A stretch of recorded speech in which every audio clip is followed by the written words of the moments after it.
अस्सलाम वालेकुम। मैं आपका मैथ सर मंजूर सर बोल रहा हूँ। हम जब में पिछले दिनों हमने 3 स्पेशल टाइप के टॉपिक हमने पढ़े। टॉपिक या चैप्टर आप कह सकते हैं। एक हमने सबसे पहले लाइन्स एंड एंगल्स पढ़ा। उसके बाद हमने ट्रायंगल्स के बारे में थोड़ा बहुत पढ़ा। उसके बाद हमने रैशनल नंबर्स के बारे में पढ़ा। तो उन्हीं 3 टॉपिकों के बारे में यहाँ पर एक असेसमेंट है। Assessment on lines and angles, triangles and rational numbers. तो असेसमेंट में देखना है कि आपने वो चैप्टर या वो टॉपिक्स अच्छी तरह से समझ लिए हैं कि नहीं समझ लिए हैं। तो ये एक तरह से आपको खुद करना है होता है, लेकिन आपकी हेल्प के लिए, आपकी समझ के लिए, तो यहाँ पर मैंने इसमें से कुछ क्वेश्चंस सॉल्व किए हैं, या यहाँ पर हम कुछ क्वेश्चंस सॉल्व करेंगे आपके सामने। तो उम्मीद है कि आप इनको अच्छी तरह से ध्यान से सुनेंगे और समझ लेंगे उसके बाद। तो यहाँ पर देखो, सबसे पहला क्वेश्चन है, ये ऑब्जेक्टिव टाइप का क्वेश्चन है। Given below are 4 alternatives to each. यहाँ पर ऑब्जेक्टिव क्वेश्चन नंबर 1 जो है ये ऑब्जेक्टिव टाइप है, यानी इसमें आपको हर क्वेश्चन में 4 आंसर दिए जाएंगे। आपको 4 में से देखना है कि सही कौन है, विच वन इज़ करेक्ट। आपको देखना है कि करेक्ट वाला कौन सा है, विच वन इज़ करेक्ट। तो इसमें क्वेश्चन नंबर 1 में ए पार्ट है। ए पार्ट है, which one of the following is true. बताओ इन 4 में से, नीचे आपको 4 स्टेटमेंट्स हैं, 4 बातें बताई गई, इनमें से आपको देखना है कि सही कौन है। पहली बात है 3/7 इज लेस देन 2/7।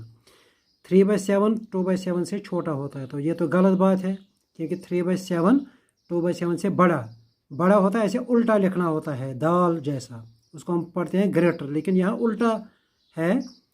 तो सी जैसा, इसको हम पढ़ते हैं लेस देन। 3/7 छोटा है, लेकिन ये छोटा मत है, तो इसका मतलब है कि ये स्टेटमेंट गलत है। दूसरी बात है कि 3/8 इज़ इक्वल टू 5/8। ये वहाँ से बताया गया, आपको सिर्फ देखना है कि ये सही है कि गलत। 3/8 5/8 के बराबर होता है? नो, ये गलत है। अच्छा, इसके बाद थर्ड स्टेटमेंट है 13/7 इज़ लेस देन -12/17। देखो 13/17 एक पॉजिटिव नंबर है, -12/17 एक नेगेटिव नंबर है। पॉजिटिव नंबर नेगेटिव नंबर से हमेशा बड़ा होता है, तो यहाँ पे लिखा है छोटा, इस सिंबल को हम पढ़ते हैं लेस। 13/17 is less than. 13/7 छोटा है इससे, लेकिन ये गलत है। तो इसका मतलब है कि ये स्टेटमेंट भी सही नहीं है। अब इसके बाद लास्ट स्टेटमेंट है 13/17 इज़ ग्रेटर देन। इसको पढ़ते हैं हम ग्रेटर देन। तो 13/7 बड़ा है 12/17 से, ये सही है। 13/17, देखो दोनों के नीचे 17 है। 13 बड़ा होता है ना 12 से, तो 13/17 इज़ ग्रेटर देन 12/17। तो इसका मतलब है कि ये फोर्थ पार्ट सही है। तो इस क्वेश्चन का आप आंसर इस तरह से लिख सकते हैं, आंसर फोर्थ पार्ट अगर लिखेंगे यही वापस, 13/17 इज़ ग्रेटर देन 12/17। तो ये आंसर आप इसके नीचे लिख सकते हैं, नीचे। तो यहाँ पे मेरे पास जगह कम है, तो मैंने इसको साइड में लिखा, आप इसके नीचे यहाँ लिख सकते हैं। चलिए, ये तो था क्वेश्चन नंबर 1 ए पार्ट। बी पार्ट है, the rational number 1/2 lies between. Rational number 1/2, बताओ ये 0 और 1/2 के बीच में होता है, 1/2 1/3 के बीच में होता है, 1/3 0 के बीच में होता है, या 0 1। देखो, इसको समझने के लिए यहाँ पर एक नंबर लाइन हम बनाएंगे इस तरह से। इस नंबर लाइन की मदद से आप समझ सकते हैं। देखो, अगर यहाँ पर हम 0 लिखेंगे, 0 के बाद हम लिखेंगे 1, इतनी गैप छोड़ के हम लिख सकते हैं 2। 0 के लेफ्ट में इतनी गैप छोड़ के आप लिख सकते हैं -1। 0 के लेफ्ट में होता है -1। अच्छा, 0 और 1 के बिल्कुल बीच में होता है 1/2। 1/2 होता है इसका 1 का हाफ, वो होता है 0 और 1 के बीच में। अच्छा, 1/2 से छोटा होता है एक और नंबर 1/3।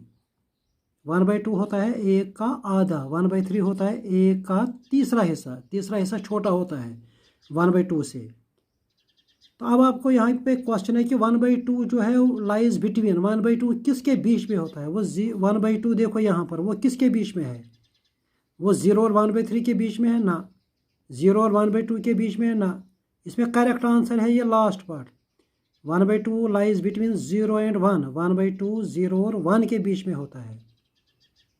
अच्छा, यहाँ पे एक और बात है, 1/3 होता है 0 और 1/2 के बीच में, 0 और 1/2 के बीच में।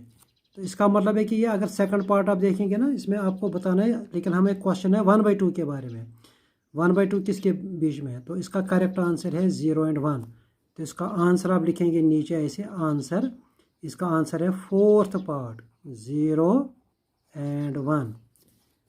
इसके बाद सी पार्ट है। सी पार्ट है which one of the following is an acute angle. बताओ इनमें से एक्यूट एंगल कौन है। इनमें से एक्यूट एंगल हमने पढ़ा है, 90 डिग्री वाले एंगल को हम कहते हैं राइट एंगल। 90 से कम जो भी एंगल होता है उसको हम कहते हैं एक्यूट, जैसे ये 90 से कम कोई भी एंगल। 90 से ज़्यादा जो भी एंगल होता है उसको हम कहते हैं ऑब्ट्यूज। 180 को हम कहते हैं स्ट्रेट एंगल। 180 से ज़्यादा जो एंगल होता है 360 से कम उसको हम कहते हैं रिफ्लेक्स एंगल। तो यहाँ पे क्वेश्चन है which one of the following is acute. बताओ इन चार में से एक्यूट कौन है, तो इसका आंसर ये थर्ड पार्ट है। तो इसको आप आंसर लिखेंगे थर्ड पार्ट। इसके नीचे आप लिखेंगे, मैं यहाँ पे लिखता हूँ, आंसर लिखेंगे आप थर्ड पार्ट। अब इसके बाद डी पार्ट है। डी पार्ट है कि if two angles of a triangle are 60 and 60 then the triangle is. बताओ अगर किसी ट्रायंगल के दो एंगल 60 हैं, बताओ वो ट्रायंगल क्या होगा। देखो इसको भी आप थोड़ी सी डायग्राम ऐसे बना सकते हो। अगर कोई ट्रायंगल है, इसमें अगर एक एंगल सपोज 60 है, 60 डिग्री, दूसरा एंगल भी 60 डिग्री है, एक ट्रायंगल में तीन एंगलों का टोटल होता है 180। देखो अगर दो एंगल 60 हैं, 60 का टोटल होता है 120, फिर कितना बचता है 180 में से, 180 में से बचता है 60। इसका मतलब है कि थर्ड एंगल भी 60 है। जब तीनों एंगल 60 होंगे तो इसका मतलब है कि ये ट्रायंगल इक्विलेटरल है। जिस ट्रायंगल में तीनों एंगल 60 होते हैं उसमें तीनों साइड भी बराबर होते हैं, तो इसको हम कहते हैं इक्विलेटरल। इसका आंसर है third part.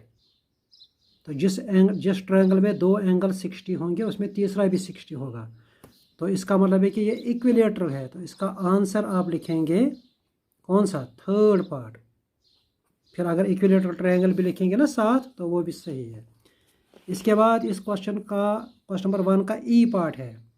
If sum of 3 angles is 180। अगर तीन एंगलों का टोटल 180 है, देन द एंगल्स फॉर्म, उन एंगलों को हम क्या बताएंगे, वो एंगल क्या बनाते हैं। Number 1 supplementary angles. देखो सप्लीमेंट्री एंगल हम उन दो एंगलों को कहते हैं जिनका टोटल 180 होता है, लेकिन यहाँ पे है सम ऑफ 3 एंगल्स, यहाँ 3 एंगल हैं तो इनको हम सप्लीमेंट्री नहीं कहेंगे। कंप्लीमेंट्री एंगल भी हम उन दो एंगलों को कहते हैं जिनका टोटल 90 होता है, दो उसमें भी दो होते हैं, यहाँ पे लेकिन 3 है, तो इसका मतलब है भी सेकंड पार्ट भी सही नहीं है। Third part linear pair. Linear pair हम आम तौर पर उन दो एंगलों को कहते हैं जो एक लाइन पर बनते हैं और जिनका टोटल 180 होता है, तो इसका मतलब है कि ये थर्ड पार्ट भी इसका सही नहीं है। तो इसका आंसर है नन, यानी कि कोई नहीं, इनमें से कोई नहीं है। तो इसका आंसर आप लिखेंगे नन। अब हमें क्वेश्चन नंबर 2 है, write 6 rational numbers which are equivalent to -3/4। ये रैशनल नंबर जो आपने पिछले दिनों जो पढ़ा उसके बारे में ये क्वेश्चन है। आप 6 रैशनल नंबर लिखो जो -3/4 के इक्विवेलेंट यानी इसके बराबर हैं। देखो इसमें सिंपली आपने जो उस टॉपिक में पढ़ा है उसी तरह से आपको लिखना है। -3/4 आपको इस तरह से लिखना है। फर्स्ट अगर ऊपर में लिखेंगे ना द 6 रैशनल नंबर्स और पहला आपको लिखना है ऐसे -3/4 आप पहले लिखो जो दिया गया है। इसको आप क्या करो, इस तरह इक्वल टू, इसको आप ऊपर भी 2 से मल्टीप्लाई करो, नीचे भी 2 से मल्टीप्लाई करो। जब हम 2/2 से मल्टीप्लाई करेंगे किसी भी रैशनल नंबर को, उसका वैल्यू चेंज नहीं होता है, उसकी फॉर्म चेंज होती है। फॉर्म मतलब शक्ल। यहाँ पर जो नया रैशनल नंबर बनेगा ना वो इस -3/4 के बराबर होगा। तो यहाँ नया रैशनल नंबर क्या बनेगा, 2 3 6 -6 डिवाइडेड बाई 2 4 8। तो -6/8 जो है वो इक्विवेलेंट होता है -3/4। इक्विवेलेंट का मतलब है बराबर। इस तरह आप दूसरा नंबर बना सकते हैं इसी से। आप -3/4 ऐसे ही लिखे, फिर से इसको आप 3 और 3 से, न्यूमरेटर को भी 3 से मल्टीप्लाई करो, डिनोमिनेटर को भी 3 से। 3 3 -9, 3 4 12। तो ये दूसरा रैशनल नंबर है जो -3/4 के बराबर होता है ये। इसी तरह आप इस टेक्निक को कंटिन्यू कीजिए। अब आप 4 और 4 से मल्टीप्लाई करो। किसी भी रैशनल नंबर को जब हम न्यूमरेटर और डिनोमिनेटर को सेम नंबर से मल्टीप्लाई करते हैं तो उस वहाँ पर आपको एक नया रैशनल नंबर निकलेगा। नया रैशनल नंबर ऐसा होता है जो पुराने रैशनल नंबर के बराबर होगा, लेकिन उसकी शक्ल थोड़ी डिफरेंट होगी। 4 3 जार 12, 4 4 जार 16। इसी तरह फोर्थ रैशनल नंबर आप लिख सकते हैं -3/4। इसको आप 5 5 से मल्टीप्लाई करो। 5 3 जार 15 डिवाइडेड बाई 20। इसी तरह -3/4 आप फिर से लिखो। इसको आप 6 और 6 से मल्टीप्लाई करो। 6 3 जार -18, 6 4 जार 24। फिर से आप ये आपको 6th रैशनल नंबर लिखना है, तो इसको भी आप इज इक्वल टू लिखो -3/4। इसको आप 7 और 7 से मल्टीप्लाई करो। 7 3 जार 21, 7 4 जार 28। तो यहाँ पर देखो ये 1 2 3 4 5 6 रैशनल नंबर जो हमने लिखे, ये इस क्वेश्चन के आंसर हैं। ये 6 रैशनल नंबर हैं, ये सारे -3/4 के बराबर हैं। तो ये क्वेश्चन नंबर 2 का आंसर है। क्वेश्चन नंबर 3 है फ्रॉम द गिवन फिगर। यहाँ पर एक फिगर है, शक्ल आपके सामने दी गई है। इसमें आपको find the value of unknown x y z. इसमें आपको एक्स वाई और जेड निकालना है। एक्स यहाँ पर यह एंगल है, वाई यहाँ पर है और जेड। देखो इसका सोल्यूशन सिंपली है। वाई को अगर आप देखोगे, वाई सीधे राइट एंगल है, तो यहाँ पर आप लिखोगे सीधे y is a right angle.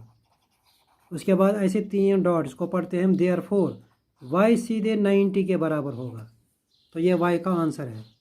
अब इसके बाद आपको एक्स निकालना है। देखो यहाँ एक्स और 45 अगर आप देखोगे, ये राइट एंगल बनता है एल, एल जैसा। एल को हम बोलते हैं राइट एंगल। इसको आप लिखो आल्सो। देखो एक्स प्लस 45 टोटल 90 के बराबर है। 90 मतलब राइट एंगल।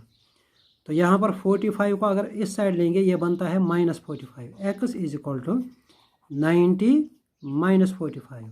90 -45 कितना होता है? 45। तो ये एक्स का आंसर है। अब इस तरह यहाँ नीचे देखो जेड, जेड और 60, ये भी एक राइट एंगल बनता है, ऐसे एल। इस तरह लिखो आप। इसको लिख सकते हैं सिमिलरली, जिस तरह ऊपर हमने किया इसी तरह हम कह सकते हैं z plus 60 is equal to 90।